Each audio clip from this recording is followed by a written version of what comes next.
I generally have been a D&D player for a long time, ever since the AD&D days. I've dabbled in some other systems, but mostly just Dungeons and Dragons. And when 5th edition came out, I really enjoyed it and jumped into it and been playing it ever since. But recent events have really had me wanting to expand into other systems, and none more so than Pathfinder 2e. So I just picked up the beginner box for Pathfinder, and I'm wondering, is it really worth it, and is it better than other box sets like the D&D 5e starter set? So we're going to open that box up today and find out for ourselves. Let's get into it.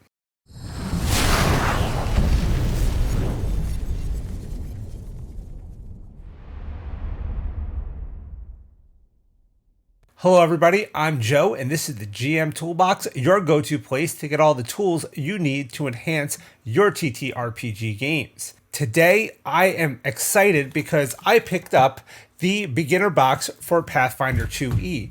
Now, this has been sitting on my table for a few days, unopened, and it's been absolutely driving me crazy. So I'm really excited to open it up here for you and see what's inside and see how it compares to my D&D starter set. Now, I have all the 5e little box sets, the starter sets, the essentials kit, all those. And right here I have the more recent one that they came out with. So, it's comparable to any of the others, but it's a fairly lightweight box, right? And inside of it, we have some dice. We've got, a little pamphlet here that just kind of gives you some of their socials and stuff. We pretty much get the SRD here. This is the rule book. I think this is a light version of the SRD. Yeah, this is not even the full SRD. This is basically just a starter set rule book. And you have to go download the SRD if you want all of that. And then we get an adventure, Dragons of Stormwreck Isle. And you'll see now, decent pages, but this is a staple-bound book. But it's got some colored maps and stuff in there. And then we've got in here, character sheets. We have our pre-made character sheets for our players. And they're cool characters because they're the ones from the old cartoon series, basically. So that's kind of neat. But that's it. That's the whole box. Aside from that, there's one of those cardboard things that just fills in the empty space. So that's what we get out of this box for $20. So what I want to do now is kind of compare that with what we're going to get out of the Pathfinder 2 box. So let's take a look at that now. All right, so here it is, still in the shrink wrap. I'm going to crack this boy open and we're going to take a look at it right now. Okay, so thanks to the magic of post-processing, we could skip those couple of minutes of me awkwardly trying to pull off some shrink wrap and we can get right into this box. So let us pop this guy open and see what's inside. All right. Nice tight fit. It's great art too, by the way, on the cover. I really like the art a lot. All right. So putting that cover aside, right here I see a handful, not too many, but a handful of bases for cardboard pawns, right? So if you ever have used pawns, they're like two-sided, thick cardstock things to use instead of minis. So there's one large, a bunch of standards, and there's a blue one for some reason. I don't know what the blue one's for. So there's that. We have some dice here. So these are color-coordinated dice, which is neat. It kind of reminds me of like my old school dice from way back when. We've got this thing here that says read this first. So if you're on your own, Pathfinder's designed for group play, but this box includes a solo adventure you can play on your own. Well, that's neat. Open the Hero's Handbook to page 2 to play Pirate King's Plunder, which will teach you the basics of the game. And if you have a group, grab one of the pre-generated character sheets. You could be a devout cleric, fighter, rogue, blah, blah, blah, wizard. Take the character folio for that character and the cardboard pawn that matches them. So we have a pawn for each of the heroes. If you want to make your own character, we have some stuff for that.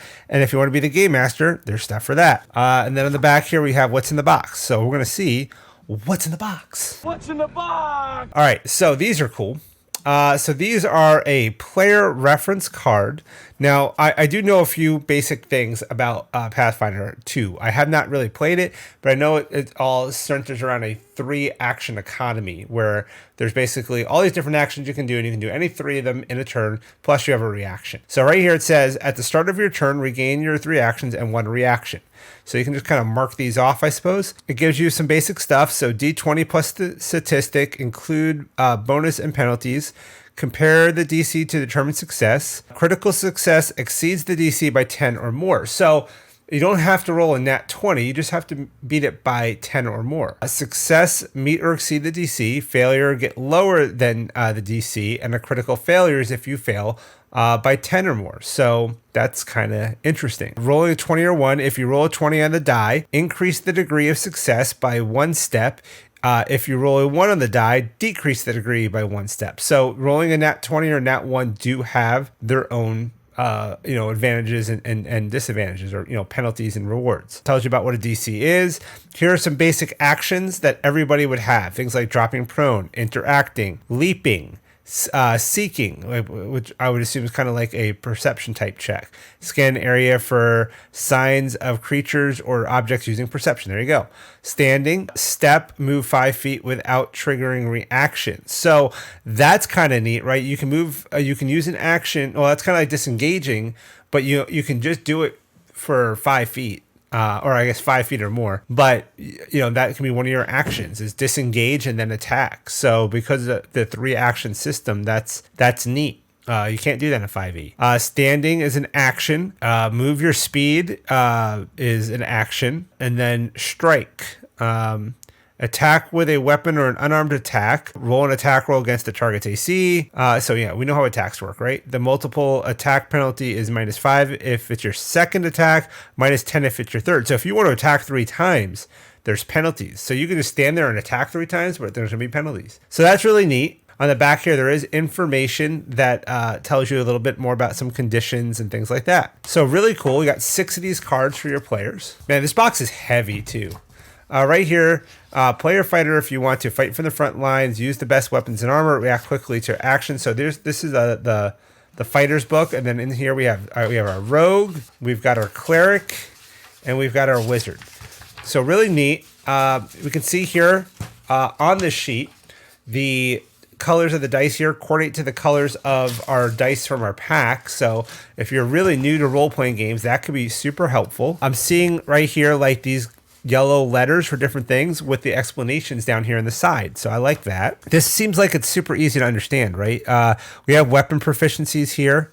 I don't know what this is. T and E, martial T and E, fist. So maybe that'll make a little more sense as we read on. But you can see here, damage from my dagger is 1d4 plus 0. Looks like I get a +5 to hit, which is my dex 2 plus my proficiency bonus. Makes sense to me. I can see speed up here. I can see hit points up here. Ability modifiers up here. You know what I don't see that's interesting? I don't see like your base ability scores. I don't see that. Like I don't, you're getting those modifiers from somewhere, right? I wonder if they just kind of skip the score and you just grab modifiers.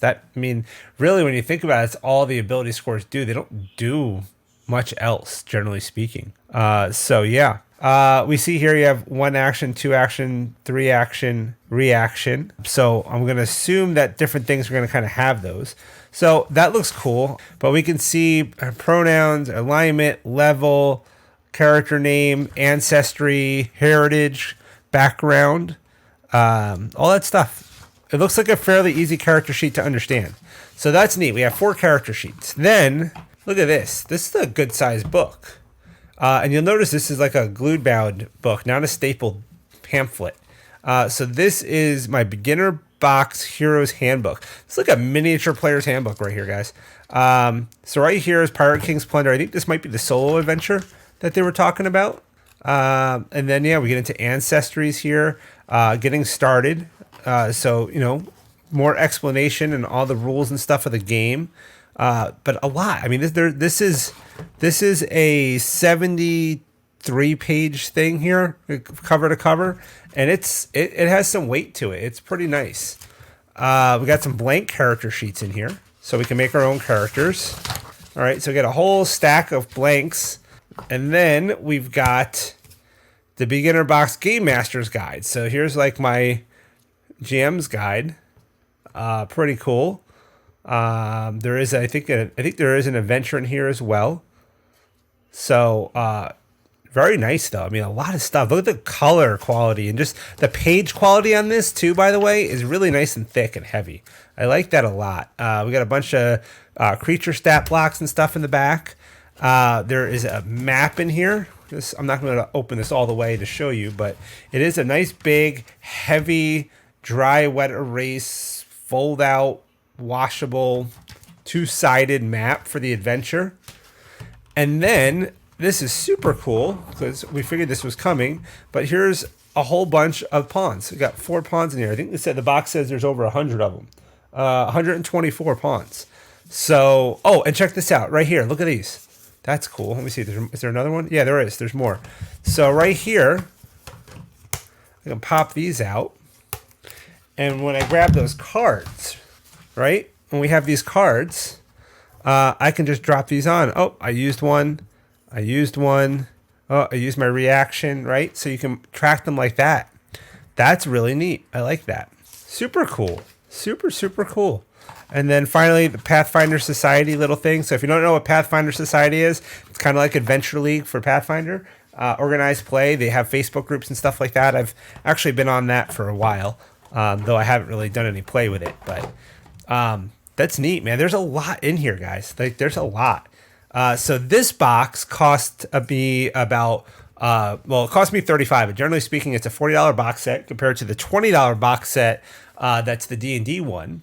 But this does seem, I mean, just these pawns and all that, this definitely seems like a great, great value. So yeah, I'm liking what I see. So that's a quick, just unboxing, opening, taking a look at the Pathfinder 2 box set. The value is definitely there. I would say this is a whole heck of a lot better than what you get from a WotC box set. I mean, I always did like kind of the Essentials kit, but it was still kind of cheap. And this is really, really nice. So well worth it if you want to get into it. The adventure in here now, here's the difference. The WotC adventure gets you through multiple levels, like 4 to 5 levels, where this basically takes you from level 1 to 2. It's about an hour of play. So keep that in mind. But with everything in here, you have a lot to get started with and keep going and get rolling, right? They have the Humble Bundle going still, I think, where you can get a whole bunch of stuff. So if you're looking to jump into Pathfinder 2, now is a great time to do it. I would also highly, highly, highly recommend, if you're a virtual tabletop person, checking all this out on Foundry VTT. They have a great partnership with Paizo, and all of their stuff is available on there. This beginner box is something you can purchase for Foundry, but like all of the, like the core books and stuff like that, like a lot of the monsters and the rules and all of that kind of stuff is all on there. And then you can buy like the adventures and stuff like that. So much cool stuff available for this. And I'm really excited to actually jump in and give this a try. I got to get a group together to play this. Maybe I'll get a couple of people, a couple of my viewers or members from my channel, and we can run this. That'd be awesome. So let me know what you think. Have you picked up the Pathfinder 2 beginner box yet? What do you think of it compared to one of the WotCs? And what do you think about Pathfinder 2 in general compared to 5e?